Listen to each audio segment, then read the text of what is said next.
শুনে একটু বোঝার চেষ্টা করো। Writ provisions in Indian constitution. First line দেখো, দ্য ইন্ডিয়ান কনস্টিটিউশন, ভারতীয় সংবিধান, empowers the supreme court, supreme কোর্টকে ক্ষমতা দিয়েছে। কিসের ক্ষমতা দিয়েছে? টু ইস্যু রিটস, রিট জারি করার জন্য।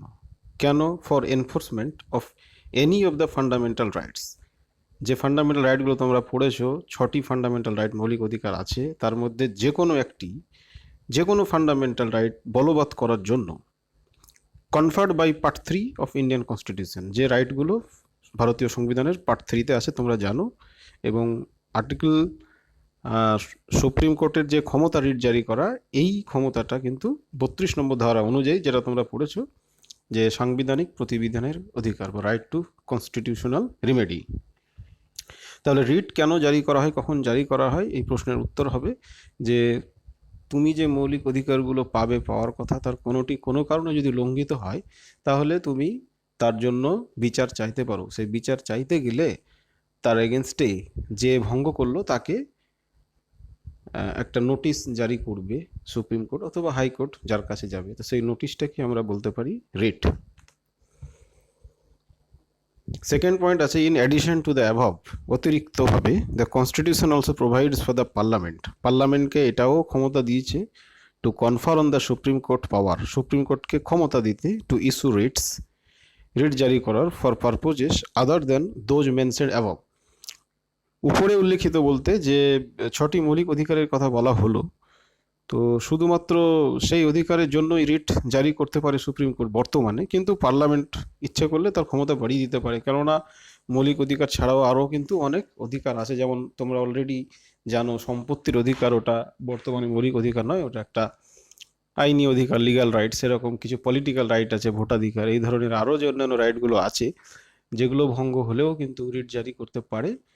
সেটা বর্তমানে হাইকোর্টকে ক্ষমতা দেওয়া রয়েছে, কিন্তু সুপ্রিম কোর্টকে ক্ষমতা দেওয়া নাই। তবে পার্লামেন্ট যদি মনে করে সুপ্রিম কোর্টে সেই ক্ষমতাটা দিতে পারে।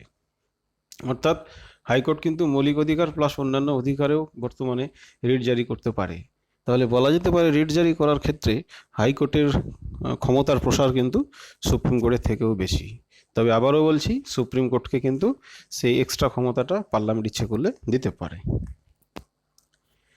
থার্ড পয়েন্ট দেখো, similarly high courts in India are also empowered, হাইকোর্টদেরও কিন্তু ক্ষমতা দেওয়া আছে টু ইস্যু রিট, রিট জারি করার জন্য, for the enforcement of any of the rights conferred by part 3, part 3-তে যে রাইট অর্থাৎ মৌলিক অধিকারগুলো রয়েছে, অ্যান্ড খেয়াল করো ফর এনি আদার পারপোজেস, যেগুলো বললাম সম্পত্তির অধিকার, লিগ্যাল রাইটস, পলিটিক্যাল রাইটস বা ন্যাচারাল রাইটস।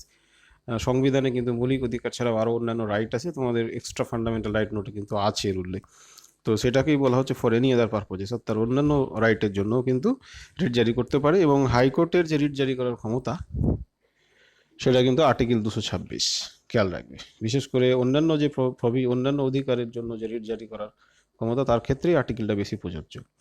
তো তোমরা এটা মনে রাখবে যে সুপ্রিম কোর্টের ক্ষেত্রে 32 এবং সাধারণত হাইকোর্টের ক্ষেত্রে 226, দুটো ধারা মনে রাখবে। এরপর হচ্ছে টাইপস অফ রিটস। 5 রকমের রিট আছে।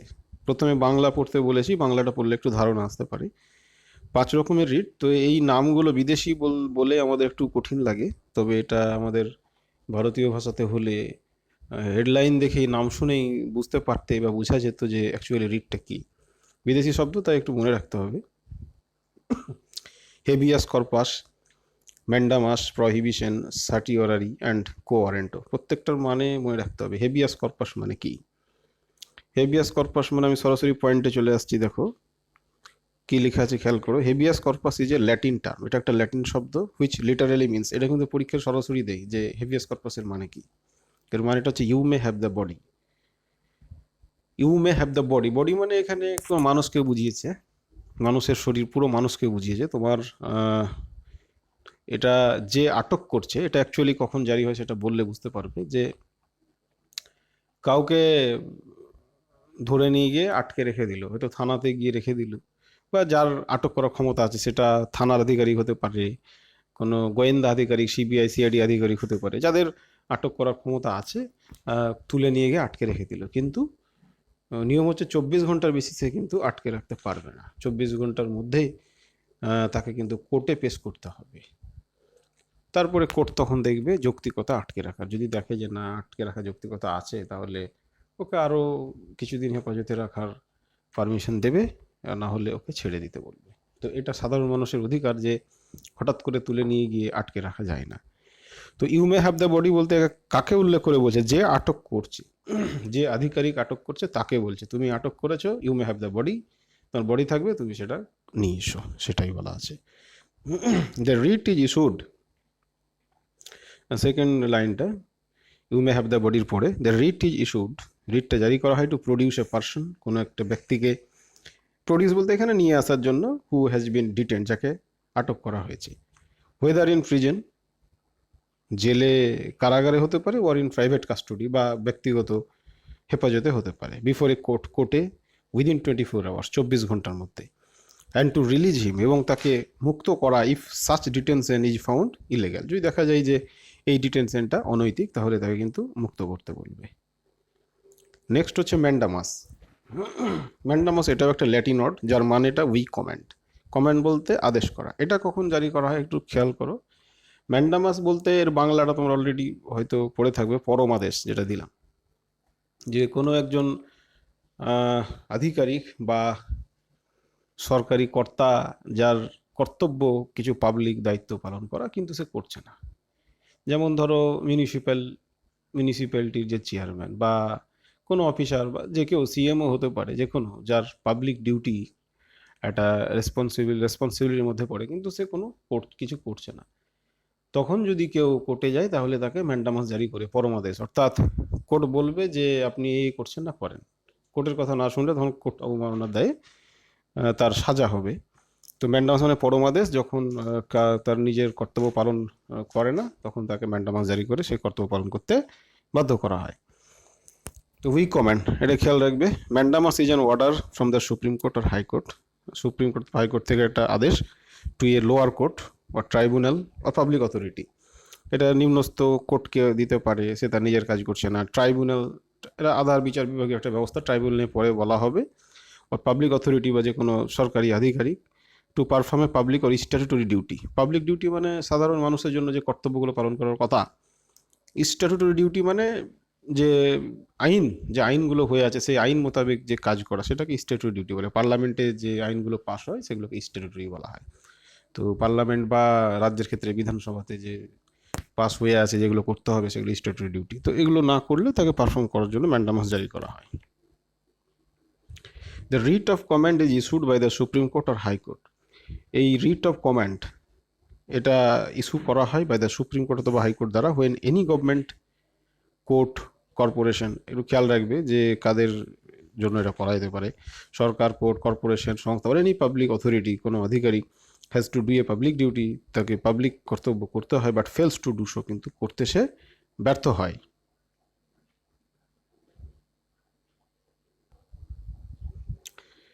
নেক্সট দেখো সাটিওরারি, সাটিওরারির পরে আছে প্রহিবিশন, এই দুটো আমি একটু একসাথে বলে রাখছি যে সাটিওরারি অ্যান্ড প্রহিবিশন এটা কিছুটা মিল আছে, যে এটা সবসময় হাইকোর্ট অথবা সুপ্রিম কোর্ট তার অধীনস্থ যে কোর্টগুলো আছে, অর্থাৎ ঊর্ধ্বতন কোর্ট নিম্নস্থ কোর্টগুলোকে করে, কখন করে, যে লোয়ার কোর্ট বলা হয় যেগুলোকে ইংলিশে, তারা যখন তাদের যে এখতিয়ার বহির্ভূত মামলাগুলো চালায়, প্রত্যেকের একটা এখতিয়ার ঠিক করা আছে, সে এইগুলো মামলা লড়তে পারে, এর বাইরে করতে পারে না, কিন্তু যদি দেখা যায় না কোনো লোয়ার কোর্ট তার এখতিয়ারের বাইরে কোনো একটা মামলা লড়ছে, তখন মামলা চলাকালীন যদি হয়তো দুটো পার্টি থাকে, বিরোধী পার্টি বা অপর পার্টি, বাদী বিবাদী যে থাকে আর কি, তো দেখা গেল বিবাদী পার্টি বা বাদী যাই হোক কেউ ইনফর্ম করলো হাইকোর্টকে বা সুপ্রিম কোর্টকে, তখন সে লোয়ার কোর্টকে নোটিশ জারি করবে যে আপনি এই মামলাটা চালাতে পারেন না,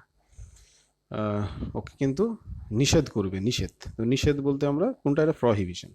প্রহিবিশন কখন প্রযোজ্য, যখন একটা মামলা চলছে চলাকালীন তখন কিন্তু প্রহিবিশনটা প্রযোজ্য, এটা উপরের কোর্ট নিচের কোর্টকে নির্দেশ দেবে বন্ধ করার জন্য। আর সার্টিওরারি হচ্ছে যে যখন মামলা শেষ হয়ে গিয়ে কোনো একটা রায় দিয়ে দিবে লোয়ার কোর্ট, যখন রায় দিয়ে দিবে অর্থাৎ এটাকে আমরা বলি সার্টিফিকেট দিয়ে দেওয়া, সার্টিফিকেট কখন দেয়, যখন কমপ্লিট হয়ে যায় তখন।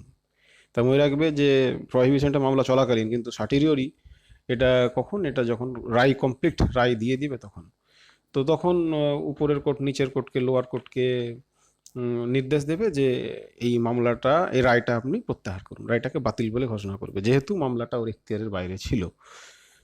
তো সার্টিররি প্রহিবিশনের মূল পার্থক্য একটা, বাংলাতে অলরেডি তোমরা পড়েছো যে এটা মামলা চলাকালীন এটা প্রহিবিশন, আর মামলা কমপ্লিট হয়ে গেলে এটা সার্টিররি। আর একটা জিনিস বলে রাখি যে প্রহিবিশন কখন হয়, মামলা চলাকালীন। কিন্তু মামলা চলাকালীন যদি কোনো মামলাকে যদি ট্রান্সফার করতে বলে উপরের কোর্ট, যে এটা আমার কাছে পাঠিয়ে দাও, এরা তোমার এখতিয়ারের মধ্যে নয়, ট্রান্সফার করলে সেটা কিন্তু প্রহিবিশনের মধ্যে নয়। ট্রান্সফার যদি করতে বলে তাহলে সেটা সার্টিরিওরির মধ্যে পড়ে। তাই পার্থক্যতে ট্রান্সফার বলে একটা জিনিস লেখা ছিল, দেখবে, এটা খেয়াল রাখবে একটু, যে নিচের কোর্টগুলোকে যদি মামলাগুলো ট্রান্সফার করতে বলে তাদের এখতিয়ার বহির্ভূত মামলাগুলো, সেক্ষেত্রে এটা কিন্তু সার্টিরিওরির মধ্যে পড়বে। এবার একটু দেখার চেষ্টা করো সার্টিরিওরি। সার্টিরিওরির আগে প্রহিবিশনটা দেখে নাও 4 নম্বর, তারপরে সার্টিরিওরি দেখবে। 4 নম্বর প্রহিবিশনটা দেখো, the writ of prohibition means, প্রহিবিশনের যে রিট, এটার মানে টু ফরবিড মানে নিষেধ করা, আর টু স্টপ থামিয়ে দেওয়া, and it is popularly known as stay order, যেটাকে স্টে অর্ডার বলা হয় আর কি। দিস রিট ইজ ইস্যুড, এটা ইস্যু করা হয় when a lower court or a body, নিচের কোনো কোর্ট, নিম্নস্থ কোর্ট, বা কোনো বডি অর্থাৎ যাদের বিচার করার এখতিয়ার আছে, যেমন ট্রাইব্যুনাল হতে পারে ইত্যাদি, বা হিউম্যান রাইটস কমিশন, এরকম ট্রাইজ বিচার করে টু ট্রান্সগ্রেস দ্য লিমিটস, তাদের সীমা অতিক্রম করে, ওর পাওয়ার্স ভেস্টেড ইন, তাদেরকে যতটা ক্ষমতা দেওয়া আছে তার বাইরে সে আর কি করছে। The writ of prohibition is issued, এই প্রহিবিশন রিটটা ইস্যু করে কে, by any high court of the supreme court, high court অথবা সুপ্রিম কোর্ট ইস্যু করবে টু এন ইনফেরিয়র কোর্ট, মানে তাদের নিচের কোর্টের জন্য। আর কোয়াসি জুডিশিয়াল বডি বলতে ওই ট্রাইব্যুনালগুলোকে বোঝাচ্ছে, বা হিউম্যান রাইটস কমিশন ইত্যাদি হতে পারে। প্রহিবিটিং দ্য ল্যাটার, পরবর্তী মানে নিচের কোর্টগুলোকে নিষেধ করে ফ্রম কন্টিনিউইং দ্য প্রসিডিংসটা যাতে কন্টিনিউ না করে ইন এ পার্টিকুলার কেস, কোনো বিশেষ কেসের ক্ষেত্রে, where it has no jurisdiction to try, যেটার প্রতি এর কোনো এখতিয়ার নাই, ট্রাই মানে বলতে এখানে বিচার করা। After the issue of this writ, এই রিট জারি করার পরে, proceedings in the lower court etcetera যাই হোক না কেন, কাম টু স্টপ হয়ে যায়। এরপরে সার্টিরিওরি দেখবে 3 নম্বরে। লিটারারি সার্টিরিওরি মিনস কি, টু বি সার্টিফাইড, বলতে একটা সার্টিফিকেট দিয়ে দেওয়া হলো, মানে রায় দিয়ে দেওয়া হলো complete. The writ of certiorari can be issued by the supreme court, certiorari রিটটা ইস্যুকে করে সুপ্রিম কোর্ট আর হাইকোর্ট, প্রত্যেকের ক্ষেত্রে সুপ্রিম কোর্ট অথবা হাইকোর্ট ইস্যু করবে। For quashing the order already passed, মানে বাতিল করা, কোয়াশিং বলতে এখানে ক্যান্সেল করা অর্ডারটাকে, যেটা অলরেডি পাস্ট হয়ে করেছে বাই অ্যান ইনফেরিয়র কোর্ট, মানে নিম্নস্থ court, tribunal or quasi judicial authority. ব্র্যাকেটে লেখা আছে it also orders to move a suit বলতে এখানে মামলা, কোনো একটা মামলাকে মুভ মানে ট্রান্সফার করার অর্ডার দেয় from an inferior court to a superior court, অর্থাৎ হাইকোর্ট বা সুপ্রিম কোর্ট নিজের চেয়ে নিতে পারে, সেটাও সার্টিরিওরির মধ্যে পড়বে। এটা এমসিকিউ করতে গিয়ে কিন্তু এটা পাবে তোমরা, ট্রান্সফারকে সার্টিরিওরির মধ্যে পড়ে। There are several conditions necessary from the issue of writ of certiorari. Certiorari রিটটা ইস্যু করার ক্ষেত্রে যে কিছু কন্ডিশন আছে এখানে এবিসি করে দেওয়া আছে, দেখো, যে there should be court, tribunal or an officer, মানে কোর্ট হতে হবে, ট্রাইব্যুনাল মানে বিচার, ট্রাইব্যুনাল বলতে আধা বিচার বিভাগের একটা ব্যবস্থা, অর অ্যান অফিসার এমন আধিকারিক হতে হবে, হ্যাভিং লিগাল অথরিটি, যার একটা পাওয়ার আছে আইনি, to determine the question with a duty to act judicially, মানে যার বিচার করার ক্ষমতা আছে। B, such a court, tribunal or officer must have passed an order, এই ধরনের কোর্ট, ট্রাইব্যুনাল আর অফিসারকে মানে পাস হতে হবে an order acting without jurisdiction, যে এমন একটা অর্ডার পাস করবে যেটা উইদাউট জুরিসডিকশন, এখতিয়ারের কিন্তু বাইরে, or in access of the judicial authority, তার যে ক্ষমতা আছে তার বাইরে, ভেস্টেড বাই ল, যে আইন তাকে যে ক্ষমতা দিয়েছে তার বাইরে, যেটা আগে বলা হলো, ইন সাচ কোর্ট, ট্রাইব্যুনাল আর officer. C, the order could also be against the principles of natural justice, আইনের বাইরে ছাড়াও হয়তো এমন একটা রায় দিল যেটা প্রকৃতি বিরুদ্ধ বা নেই সঙ্গত নয়, অন্যেই রায় দিল, সেক্ষেত্রেও কিন্তু সার্টিরিওরি অ্যাপ্লাই হতে পারে। The order could also be against the principles of natural justice, মানে প্রকৃত বিচারের নীতির যদি পরিপন্থী হয়। The order could contain an error of judgement, যদি অর্ডারে কোনো ভুলও থেকে থাকে, in appreciating the facts of the case, কেসের যে মূল জিনিসটা ঠিক করতে গিয়ে এমন একটা রায় দিল যে রায়ের মধ্যে কোনো ভুল হয়ে গেলে, এক্ষেত্রেও সার্টিরিওরি কিন্তু অ্যাপ্লাই হতে পারে। তো এই 3টে শর্ত একটু বোঝার চেষ্টা করো এখন যতটা পারছো। Difference and similarity between prohibition and certiorari, এখানে কিছু পার্থক্য দেওয়া আছে। 1 নম্বর, পার্থক্য বাংলাতেও পড়লে, while the writ of prohibition is available during the pendency of proceeding, প্রহিবিশনটা কখন অ্যাভেলেবল? ডিউরিং দ্য পেন্ডেন্সি প্রসিডিংটা পেন্ডিং আছে মানে চলছে। The writ of certiorari can be say resorted to only after the order or decision has been announced, যখন হয়ে যাচ্ছে order or decision, রায় যখন হয়ে যাচ্ছে তখনই সার্টিররি অ্যাপ্লাই হবে। 2 number, both the writs are issued against legal body. এটার similarity, প্রথমটা পার্থক্য, দুইটা সিমিলারিটি, যে উভয় রিটই কিন্তু লিগ্যাল বডির এগেনস্টে করা হয় যাদের বিচার করার ক্ষমতা আছে।